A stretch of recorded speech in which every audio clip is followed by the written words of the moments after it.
Students, welcome to Ritesh education. तो आज हम क्लास 9 एसएसटी हिस्ट्री में chapter number 1 the French revolution, इसका part 2 the outbreak of revolution देखने वाले हैं। इससे पहले part 1 French society during 18th century, उसका वीडियो मैं ऑलरेडी अपलोड कर चुका हूँ, जिसकी लिंक आपको I button and description box में मिल जाएगी। ओके, तो चलो अब शुरू करते हैं। Louis XVI had to increase tax because the financial status of France during that time। अब फ्रांस में फाइनेंशियल कंडीशन जो है वो खराब हो गई थी, कटौकटी आ गई थी, क्राइसिस आ गई थी, इसलिए लुइस 16 ने टैक्स इंक्रीज कर दिए थे। लेकिन उस समय मोनार्क सिस्टम में कैसा चलता था कि in France of old regime the monarch did not have to power to impose tax according to his will alone. अब ओल्ड मोनार्क सिस्टम के अकॉर्डिंग टू राजा को टैक्स इंपोज करने का कोई भी पावर नहीं था, वो अकेले जो है वो टैक्स इंपोज नहीं कर सकता था। Rather he had to call a meeting of state general which would then pass his proposal for new tax. उस राजा को क्या करना पड़ता, जो स्टेट थे, 3 स्टेट थे, उनकी मीटिंग बुलानी पड़ती थी और मीटिंग बुलाकर जो न्यू टैक्स रखना उसकी प्रपोजल जो है वो पास करवानी पड़ती थी। The state general was political body to which 3 state send their representative respectively. अब ये जो जनरल स्टेट है उनकी जो पॉलिटिकल बॉडी है बरा, वो 3 स्टेट के जो मेन है लीडर वो आएंगे एंड देन आफ्टर वो जो है टैक्स, न्यू टैक्स की प्रपोजल जो है वो पास करने की नहीं करनी, वो उसका डिसीजन लेंगे। The monarch alone could decide when to call a meeting of the body. अब मोनार्क जो है उसे ये पावर था कि मीटिंग जो है वो कब बुलानी है। The last time it was done was 1614। लेकिन मोनार्क ने जो लास्ट टाइम जो फ्रांस में ऐसी जो मीटिंग बुलाई थी वो 1614 में बुलाई थी। उसके बाद मीटिंग बंद हो गई थी। मोनार्क अलोन ही डिसीजन लेते थे कि उन्हें टैक्स इंक्रीज करना है, इम्पोज करना है कि नहीं करना है। ओके, लेकिन लुइस 16 ने, ये तारीख याद रखना बहुत ही इंपॉर्टेंट है, 5 May 1789 Louis 16 call an assembly of the state general. Louis 16 ने 5 मई 1789 में ये मीटिंग बुलाई जनरल असेंबली की। वहां पर उसने क्या किया, first and second state send 300 representative each, 600 representatives okay from the third state. और फर्स्ट एंड सेकंड जो स्टेट था बड़ा, ठीक है, फर्स्ट में कौन आता था, क्लर्जी, ओके, सेकंड में नोबिलिटी, ओके। तो वो जो मेंबर थे, ओके, वो उनके 300 जो है वो लीडर आए थे, और जो थर्ड स्टेट के थे, जो पीजेंट लोग और जो फार्मर ने, जो पुअर लोग आते थे बराबर, उनके जो है लीडर जो है वो 600 आए थे। अब 90% जो थे बराबर, ठीक है, 90% लोग तो जो थे वो पीजेंट ही थे। ओके, अगर इनका रेशियो देखा जाए, यानी ये तो बहुत ही कम थे बराबर, ठीक है, फर्स्ट स्टेट में कम, सेकंड स्टेट में उससे भी कम, और टोटली जो थे वो तो थर्ड स्टेट में ही थे। ओके, यानी उनके रेशियो के अकॉर्डिंग टू अगर देखा जाए तो ये 600 जो है वो बहुत ही कम है। ओके,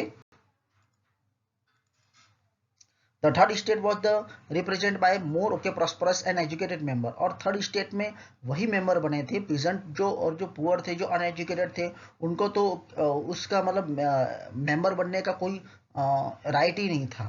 टोटली जो राइट था वो ओके, उसमें से भी जो फर्स्ट एंड सेकेंड में जो भी एजुकेटेड पर्सन थे वो थर्ड स्टेट के जो है वो लीडर बन गए थे। Peasant article women are denied entry to assembly. Peasant है, आर्टिकल है, ओके, आर्टिकल्स थे, वुमेन थी, उनको तो कोई एंट्री नहीं थी असेंबली में, but they can see their demand through representative. लेकिन उनकी जो डिमांड थी, उन्होंने लेटर लिखा मोनार्क को, कैश इनक्यूबल लेटर से जो है वो मोनार्क पढ़ लेवे और उनका कोई सॉल्यूशन निकल जाए। The third state demand that voting should be conduct where each member would have 1 vote. अब थर्ड स्टेट ने क्या डिमांड किया, थर्ड स्टेट ने डिमांड किया कि ईच ऑफ जो स्टेट है बराबर, ठीक है, उसमें से सभी को जो है 1 वोट का अधिकार मिलना चाहिए, राइट मिलना चाहिए। अगर मान लो ये 300 ये 600 है, ओके, तो भी जो है वो 600 ज्यादा है, ओके, तो 600 ज्यादा है तो इनकी मेजोरिटी ज्यादा हो गई, ऐसी उम्मीद किसने रखी, थर्ड स्टेट वाले लोगों ने। Okay, but the proposal was rejected by the king. लेकिन ये प्रपोजल जो थी ये राजा ने रिजेक्ट कर दी। Member of the third state walk out of the assembly protest. और जो थर्ड स्टेट के मेंबर थे वो मीटिंग से उठकर चले गए।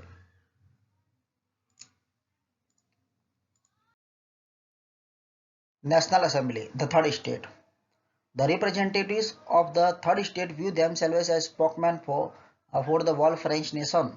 20 June, representatives of the third state assembly in the hall of the indoor tennis court in the ground of Versailles.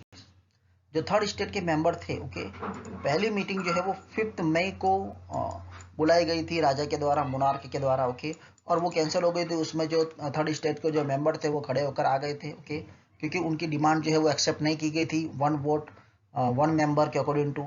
फिर 20 जून को यानी 5 मई से लेकर एक महीने के आसपास, एक महीना और 15 दिन निकल गए, उसके बाद थर्ड स्टेट ने इंडोर टेनिस कोर्ट में वेरसली में के हॉल में एक मीटिंग बुलाई थी। और इस मीटिंग में उन्होंने क्या किया कि डिक्लेयर ध्यान चले से नेशनल असेंबली, और उन्होंने खुद ही को ही नेशनल असेंबली डिक्लेयर कर दिया, okay. swore to a draft constitution for France that would limit power of the monarch, और उन्होंने कसम खा ली कि कॉन्स्टिट्यूशन पावर जो है वो फ्रांस में लाएंगे और मोनार्क के जो भी पावर है वो लिमिट में कर देंगे, यानी उनकी मोनार्क की जो पावर है बरो उसमें लिमिटेशन लानी है। The tennis court of oath, वहां पर कसम खाई गई थी।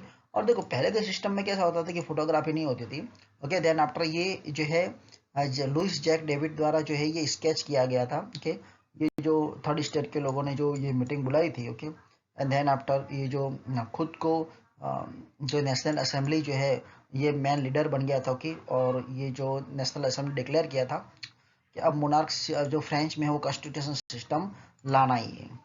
The preparatory stage for the large painting by the Jack Louis David, the painting was the intent to be hung in the National Assembly. तो इस प्रकार की आपकी टेक्स्ट बुक में ये painting. Third state was led by Mirabeau, brought out a general and delivered powerful speech to crowd assembly at Versailles. अभी जो मीराबो था बड़ा उसने जनरल असेंबली के बारे में जो है पावरफुल स्पीच जो है वो डिलीवर की थी। Abbe Sieyes wrote a influentially pamphlet called the what is the third state. अब ये जो है वो थर्ड स्टेट की प्रॉब्लम को समझ पाए थे और इन्होंने पैम्पलेट भी छापा था कि what is the third state क्या है, बराबर उनके साथ क्या हो रहा है उसके बारे में उसने पैम्पलेट भी छापी थी। यानी ये फिलोसोफर जैसे फर्स्ट एंड सेकेंड के जो थे बराबर, देखिए ये भी मतलब ऐसा नहीं था कि सभी लोग खराब थे, बराबर अमुक उसमें से अच्छे भी थे, 10 में से 2 अच्छे भी होते, ओके। तो ये जो है वो थर्ड स्टेट की प्रॉब्लम जो है वो फेस कर पा रहे थे, समझ पा रहे थे। Condition of the rest of France क्या थी? A sir had the mint bad harvest, तो बेड हार्वेस्ट की कंडीशन तो आई गई थी, okay. Hike in bread price often baker exploited the situation and harder supply. अब प्राइस जो प्राइस जो है बड़ा ठीक है उसको हाइक करने के लिए उन्होंने क्या किया, ब्रेड को हाइक कर दिया, ओके। और उनका मतलब है ना इस सिचुएशन का एक्सप्लोटेशन करने के लिए सप्लाई जो हार्डर कर दी थी, उन्होंने जो है क्या कर दिया था, ब्रेड को स्टोरेज करना शुरू कर दिया था ताकि मार्केट में डिमांड और बढ़े और उसका प्राइस एकदम से हाई होकर फिर जो है उसका सप्लाई किया जाए। इस प्रकार लोगों का एक्सपोर्टेशन करना था इनको। फिर after spending hour in long queue at the bakery and crowd of the angry women stop into the shop. कुछ कलाक के बाद बेकरी में लाइन लग गई थी, ओके। एंग्री जो वुमेन थी वो सब शॉप के बाहर खड़ी हो गई थी क्योंकि उनके बच्चे जो थे वो भूखे थे। At the same time the king order the troop to move into Paris.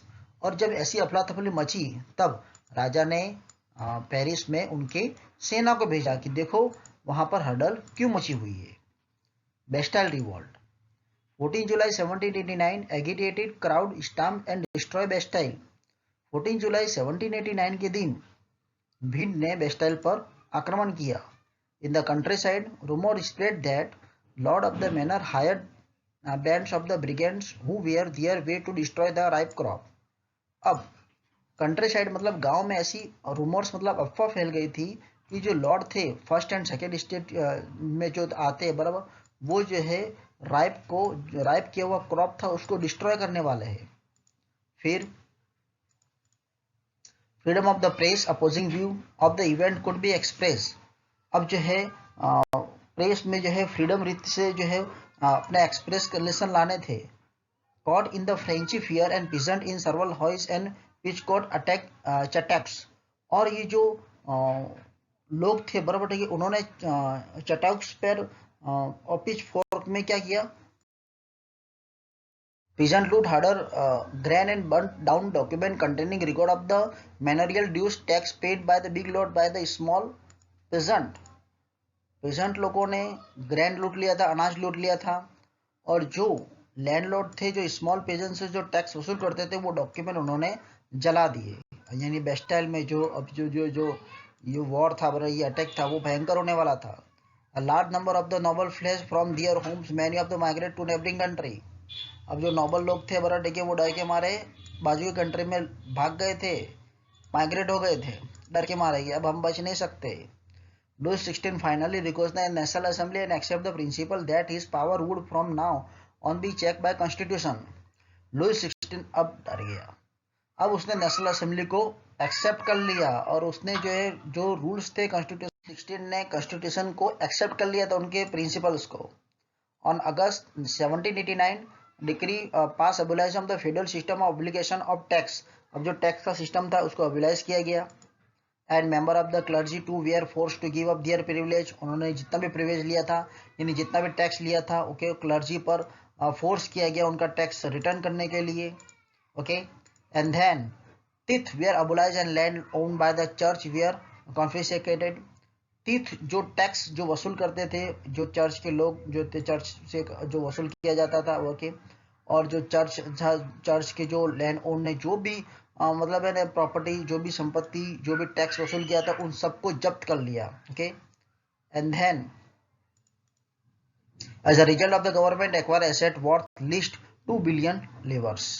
और रिजल्ट के अकॉर्डिंग टू गवर्नमेंट के पास 2 बिलियन लीवर्स जो है वो पैसा वापस आ गया था, जिससे फ्रांस का जो भी कर्जा था, जो भी डेब्ट था, वो पूरा हो सकता था।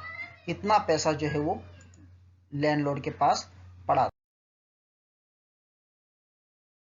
France became a constitution monarch. The National Assembly completed the draft of the Constitution 1791. National assembly ने जो ड्राफ्ट कॉन्स्टिट्यूशन का वो 1791 में कंप्लीट किया। Its main object was to limit the power of the monarch. इसका मेन ऑब्जेक्ट था वो monarch के पावर को जो है लिमिट में लाना था। This power instead of the being concentrated in the hand of the one person, we are now separate. पहले कैसा था, मोनार्क सिस्टम में टोटली पावर जो वन पर्सन के अकॉर्डिंग टू था, अब जो है डिफरेंट इंस्टीट्यूशन के अकॉर्डिंग टू उस पावर को डिस्ट्रीब्यूट किया गया, यानी लेजिस्लेचर, एग्जीक्यूटिव एंड जुडिशरी, ऐसे 3 भाग पाड़े गए, और उसके अकॉर्डिंग टू जो है पावर जो है वो डिस्ट्रीब्यूट किया गया। अब वहां पर ये जो मोनार्क सिस्टम था बड़ा देखिए, इसमें जो भी वोट करने का अधिकार था इसके अकॉर्डिंग टू बड़ा, लेकिन उसमें भी अमुक जो है सिस्टम अलग था। कैसा था, उसमें एक तो एक्टिव सिटीजन थे, एक पैसिव सिटीजन थे। तो भी है ना, वुमेन को उस समय पे भी वोट करने का राइट तो मिला ही नहीं था। जो पीजेंट लोग थे, जो गरीब लोग थे, ओके, जो टैक्स नहीं भरते थे, जो 25 ईयर के बिलो थे, ओके, वो पैसिव सिटीजन में आते थे। और जो टैक्स भरते थे, जो एजुकेटेड थे, ओके, जिनकी इनकम अच्छी थी, वो जब एक्टिव सिटीजन में आते थे। वोट करने का अधिकार सिर्फ एक्टिव सिटीजन को था, पैसिव सिटीजन को अभी भी वोट करने का अधिकार नहीं मिला था। ये प्रॉब्लम तो थी ही। Then the Constitution of 1791 vested the power to make law in the National Assembly which was indirectly elected. अब जो 1791 में जो कॉन्स्टिट्यूशन लिखा गया था, उसमें नेशनल असेंबली को जो पावर दिया था, उसका इलेक्शन जो है वो इनडायरेक्टली होता था। Not all citizen however had to right to vote, सभी सिटीजन को वोट करने का अधिकार नहीं था। Remaining man and all women were class as passive citizen, जो भी पैसिव सिटीजन में आते थे, जो ऑल वुमेन आ गई बराबर, ठीक है, जो पेजेंट आ गए, जो गरीब है, जो पुअर है, जो टैक्स नहीं भरते, उन सबको अधिकार नहीं था वोट देने का। To qualify as elector and then member of the assembly, a man had belong to highest bracket of the tax payer, जो हाईएस्ट टैक्स पे करते थे उन्हीं को अधिकार था वोट करने का। Constitution began with the declaration of the right of the man and citizen. अब जो फ्रांस का जो कॉन्स्टिट्यूशन था उसकी शुरुआत जो है वो declaration of the right of the man and citizen से शुरुआत होता है। जैसे हमारा प्रीएम्बल से स्टार्ट होता है, वैसे इनका declaration of the right of the man and citizen से शुरुआत होती थी। राइट सच एज, उसमें कौन से राइट रखे थे, right of life, freedom of speech, freedom of opinion, equality before law. It was the duty of the state to protect each citizen natural right, यानी स्टेट के ये ड्यूटी थी, उनका ही कर्तव्य था कि नेचुरल जो राइट है वो को सिटीजन के उनका रक्षण हो। Thank you for watching video.